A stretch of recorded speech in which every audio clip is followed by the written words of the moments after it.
Olá pessoal, bom dia, um excelente sábado para todos vocês, que esse final de semana seja um final de semana abençoado, um final de semana próspero, em que você possa aproveitar esses momentos para poder estar junto com a sua família, junto com os seus amigos, descansar, como se dizem por aí, recarregar as baterias e preparar, né? A gente tem que sempre viver em constante preparação, preparando em estudo, conhecimento da palavra, para que possamos estar sempre prontos, né? Para que das adversidades da vida, diante dos problemas, nós estejamos preparados, né? Para que, vou ajeitar essa gola aqui que está feia, não tinha nem reparado que a gola está tudo bagunçada, e preparado para que possamos enfrentar as adversidades da vida e assim conseguirmos, né, ter uma qualidade de vida muito melhor. Hoje, 25 de maio de 2024, o capítulo 25 do livro de Provérbios, que já são as transcrições dos ditos de Salomão, escritas pelos escribas da época do rei Ezequias. E o capítulo 25, ele tem no seu verso 11 uma palavra muito interessante. Inclusive, essa palavra, essa colocação de Salomão, ela traz muitos ensinamentos. Vamos falar algumas coisinhas rapidinhas sobre ela, mas ela é muito profunda. Quando você vai estudar ela nos princípios judaicos, a gente vê uma profundidade enorme nisso daí. Diz assim a palavra do Senhor no versículo 11 do capítulo 25. Como maçãs de ouro em salvas de prata, assim é a palavra dita no tempo correto. Então, aqui Salomão ele coloca a questão da fruta maçã, que é uma das frutas consideradas sagradas dentro da cultura judaica, é uma das frutas que tem uma simbologia muito grande, né? Tanto é que no Ano Novo Judaico, uma das celebrações do Ano Novo Judaico é comer maçã, corta-se a maçã e põe um mel na maçã para celebrar a doçura dos anos, né? A maçã e o mel juntos que celebram a doçura. Lembrando, é claro que o mel, quando fala mel judaico, não é o mel de abelha, né? É o mel de tâmaras, que produzia, por isso quando fala que a terra produzia leite e mel, o mel é de tâmaras e não mel de abelha como a gente costuma conhecer. Então ele coloca aqui e ainda por cima coloca ela como o metal mais precioso que existe, que é o ouro, tá?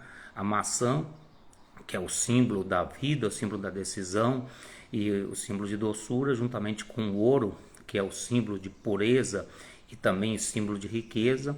Ele diz que como maçãs de ouro em salva ou em bandeja de prata, ou seja, que a prata é o segundo metal precioso mais valioso, então seria assim um poderio de sabedoria, de valores ali colocados, ele equivale a isso à palavra dita no tempo certo. E por que isso? Porque às vezes a gente tem até uma palavra boa, mas ela não está no tempo certo. Existe o tempo, como diz o próprio Salomão, diz lá no livro de Eclesiastes, no capítulo 3, que existe tempo para todas as coisas debaixo do céu. Existe tempo para tudo, né? Para plantar, para colher, para brigar, para deixar de brigar, para juntar pedras, para espalhar pedras. E existe também o tempo de se calar e o tempo de falar. E a gente ter esse conhecimento, essa sabedoria no tempo certo de falar e o tempo certo de estar calado, isso nos traz um proveito muito grande. Desde que comecei esse vídeo já falamos 3 vezes, com essa é a terceira vez que vamos estar falando a respeito do falar e do ficar quieto, do ficar em silêncio. A importância que tem isso, tá? Da hora certa de falar e da hora certa de estar quieto. A gente percebe isso, só para assim, deixar o assunto bem dentro do entendimento judaico, dentro do entendimento da cultura local, que foi escrito isso, por que Salomão escreveu isso, a gente pega na questão de Jó, né? Todas as pessoas pela face da terra conhecem a história de Jó, que perde tudo e acaba por fim ficando enfermo, e quando os seus amigos vão visitar, que vê a dor que Jó está sentindo, o luto de perder seus filhos, a dor de perder todos os seus bens e ainda por cima está com aquela enfermidade tão terrível, aquelas chagas que tomaram conta de todo o seu corpo, os amigos chegam, eles não vêm falando, coitadinho de Jó, trazendo assim uma palavra de buscando conforto, consolação, não. Os amigos simplesmente chegam diante dele e ficam quietos, ficam em silêncio. Existe uma regra na tradição judaica que diz que quando a pessoa está de luto, os 3 primeiros dias do luto, as pessoas que vão lá para visitar, eles não têm que falar nada. Só tem que chegar, mostrar que ele está ali, que ele está disponível e ficar perto daquela pessoa. Se a pessoa não falar nada, a pessoa só quiser chorar, a pessoa não vai falar nada, ela vai ficar só perto dela, chorar, se possível, dar um abraço, mas nada além disso. Permanecer em silêncio, porque muitas vezes o que vai falar ali não vai adiantar nada, né? Eu me lembro uma certa vez que uma pessoa contando um testemunho na igreja e pegou e contou da situação da mãe dela, estava passando por uma enfermidade muito terrível, estava com câncer em estado terminal, e uma pessoa virou e falou assim, eu sei que você está passando. Eu falei, você sabe por que eu estou passando? Porque sua mãe já teve uma doença parecida com essa? Não, não, você não sabe que eu estou passando. É como alguém perder um filho ou algum ente querido num acidente trágico, ou seja, numa violência urbana, que é muito comum lá no Brasil, um tiro, qualquer outra coisa, um assalto, e alguém chegar, abraçar a pessoa e querer consolar ela. Eu sei que você está sentindo, porque você já perdeu alguém, teve algum parente seu que morreu dessa forma tão trágica? Não teve, então você não sabe, então fique quieto. O estar quieto aí é comparado à sabedoria, à força, à doçura, à riqueza, que é as maçãs de ouro na salva de prata. Então a palavra tem que ser colocada, mas no tempo certo, no tempo apropriado da palavra. Não adianta a gente querer falar, mostrar conhecimento na hora errada. Isso é pura besteira. Tem uma história que eu conheço ela já há alguns anos e que é muito, mas muito interessante mesmo. Uma história assim que diz de fazer a coisa certa na hora certa, né? E que é tão importante quanto falar, saber falar na hora certa, é ter essa visão, ter esse discernimento. E diz a história que tinha um jovem que ele tinha uma horta, né? Ele tinha uma horta e ali plantava as suas verduras e sempre, não sei se as pessoas não sabem, mas eu, como vivi na roça, a gente tem esse conhecimento. Quem planta verdura só pode ser colhida até no máximo 5h30, 6 horas da manhã. Depois das 6 horas da manhã você não pode mais colher verdura, porque se você colher a verdura após as 6 horas da manhã, em pouco instante ela vai estar murcha. Então esse jovem sempre acordava às 4 da manhã, ia ali para o seu sítio, colhia ali os seus alfaces, escarola, todas as folhagens que ele plantava ali para poder levar para o comércio local, para poder vender. E ele passava, era um jovem sozinho, e sempre ao caminho ele passava e via que tinha uma jovem muito bonita. Quando ele estava voltando, ele passava e via uma jovem muito bonita que estava ali. Só que quando ele ia para a roça, ele ia todo arrumadinho, ia para a roça, quando chegava na roça se sujava, porque tem que pegar, normalmente as verduras são plantadas em terra preta e é muito baixo, né? Que eu já vi um pé de alface plantado, o pé de alface ele é muito baixo, então tem que puxar ali, ficar com as unhas cheias de terra, aquela situação todinha. E ele foi passando, conhecendo aquela garota, conheceu os pais dela e começou a se interessar por ela. E aí o que acontece? Passou um tempo, ele começou a namorar com ela, começou a se relacionar, conhecer melhor. E ele passava por lá, só que quando ele voltava da roça, que ele passava na frente da casa dela, ele estava todo sujo, de terra, com as unhas cheias de terra, com cheiro do esterco, né? Que é aquele esterco muito forte para a plantação. E a menina começou a não gostar disso, começou a achar ruim dele passar ali com aquele cheiro todo, aquela situação todinha. E o que ele fez? Ele tomou uma decisão, falou assim, olha, então tá bom, quando eu estiver indo para a roça, eu passo aqui e tomo um café. Tomo um café de manhã, a gente conversa e depois eu sigo com o meu trabalho. E ele começou a fazer isso. Só que aí o que aconteceu? Ele começava a passar lá por volta das 4h30, 5 da manhã. E a menina dormindo, acordava com a cara inchada, o olho cheio de remela, muitas vezes de mau humor, muito normal, né? Quem não está acostumado a acordar cedo, acordar uma hora dessa está de mau humor.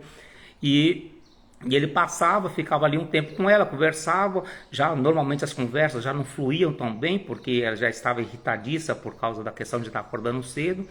Quando ele chegava na horta, o sol já estava começando a nascer.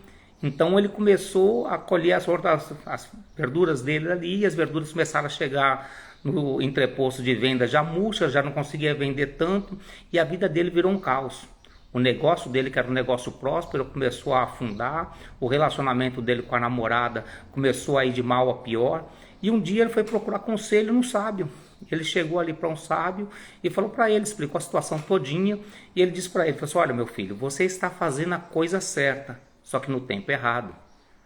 Ele falou assim, não adianta nada você passar cedo, porque você quer passar lá para ela já mais bonito, mais cheiroso, mas você está fora do tempo, você está acordando ela de madrugada, ela nunca vai estar bem acordando esse horário. Inverta, passa, faça o que você tem que fazer, vá para sua casa, toma um banho, depois você volta e conversa com ela. E assim esse jovem começou a fazer. Ele começou, passava de manhã, voltava lá para a sua operação de colheita das suas folhagens de madrugada, levava todas elas muito frescas ali para dentro do mercado, voltou a ter seus clientes de volta, voltou à qualidade dos seus produtos e voltou a ter um bom relacionamento com a sua namorada. Por quê? Porque fez a coisa certa no tempo certo. E é esse o conselho de Salomão que ele nos dá aqui, quando ele diz que como maçãs de ouro em salvas de prata é a palavra dita no seu tempo certo, é isso que ele está querendo dizer. Que nós buscamos o conhecimento e a sabedoria de saber qual que é a hora certa para fazer as coisas. Que nós tenhamos essa compreensão em nossas vidas e possamos aplicar isso no nosso cotidiano. Nem sempre o que nós sabemos nós devemos falar. Nós devemos olhar, analisar a situação. É o tempo de falar? Então sim, vamos falar. É o tempo de ficar calado? Vamos ficar calado, não adianta. Todas as vezes que nós fazemos o contrário disso, o prejuízo é muito grande. Podemos ficar igual esse jovem, perder as coisas importantes que temos, né? Perder o relacionamento que eles estavam adquirindo, perder também da mesma forma a relação dos seus clientes que ele tinha com o seu negócio, isso tudo porque ele estava fazendo as coisas fora do seu tempo. Então a palavra, que como a gente já disse em vídeos anteriores, é o dom mais precioso que Deus nos deu, a capacidade de comunicação, é o mais precioso que nós temos. Então que nós saibamos fazer a comunicação da forma correta, falar sim no tempo certo, falar ao tempo adequado e saber o momento certo de estar calado. Que Deus em Cristo abençoe cada um, que nós possamos aplicar isso na nossa vida, ter uma vida com mais sabedoria, com mais discernimento e buscar sempre aprender quando que é o momento certo de fazer a coisa certa, tá bem? Um ótimo final de semana para cada um de vocês, que Deus abençoe. Vamos orar. Ó Deus, agradecemos a Ti, Senhor, primeiramente, por essa manhã tão maravilhosa, Senhor. Pelo sol, Senhor, que brilha, pela natureza, pelos pássaros, por tudo, Senhor, que Tu tem nos dado de forma gratuita, Senhor. Te agradeço de uma forma poderosa pela Tua misericórdia. Também vim te pedir, Senhor, a Tua misericórdia, Senhor, sobre a vida de cada um, Senhor, dos Teus filhos que estão neste momento assistindo esse vídeo, que possam ser abençoados por Ti, que as Tuas mãos de poder estejam sempre estendidas sobre eles para abençoar, Senhor. Abençoa, Senhor, esse final de semana, que os Teus filhos possam ter, Senhor, um final de semana abençoado na Tua presença, que a Tua graça seja abundante, Senhor, na vida de cada um deles, ó Deus, e que assim, Senhor, possam, ó Deus, desfrutar daquilo que Tu tens, Senhor, para cada um de nós nesse dia. Ó Pai, abençoa, Senhor, esse final de semana, dá-nos uma alegria, o descanso, Senhor, do nosso corpo, da nossa mente, para que possamos, Senhor, desfrutar do melhor de Ti. Essa é a minha oração, Senhor, no nome do Teu Filho amado. Amém. Forte abraço, um excelente dia, um ótimo final de semana. Fique na paz.